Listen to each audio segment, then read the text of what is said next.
Hey everybody, in this video, we will take a look at how to share with others the traits that we have taken via email. As a bonus, I'll also show you how to take a snapshot of one single chart at the end. So stick around. Let's get started. When sharing our traits, it is helpful to have our names added to the file name. You can provide your name by going under Help and then Personalize. Fill in the name portion and Save. There are two ways to take a snapshot under Charts. The first is Snapshot to Folder plus Upload, and the second is just Snapshot to Folder. Our traits are saved as an image. That happens when we use the second option. The first option will additionally upload the saved image to vxcharts.com. We will take a snapshot using the first option. A URL link will appear after the snapshot is uploaded to the web. There are a number of ways to share snapshots via email, such as pasting the URL links, attaching as thumbnails, or the most preferred way, which is to attach as a file.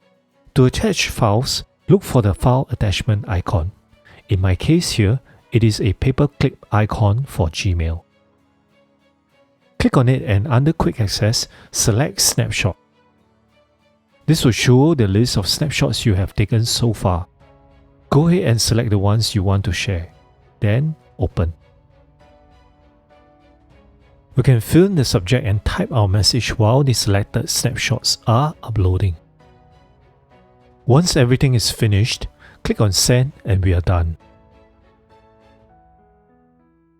Next, I will show you how we can take a snapshot of just one chart. However, use this only selectively, as a snapshot of all charts is more helpful when evaluating a trait. For every chart, you can click on its icon and see the same two options to take a snapshot. They will do the same thing as before, except here, it will only be one chart. I hope you have learned something in this video. If you have any questions, drop us an email at the link found in the description. For more videos like this, subscribe to our channel and click on the bell icon.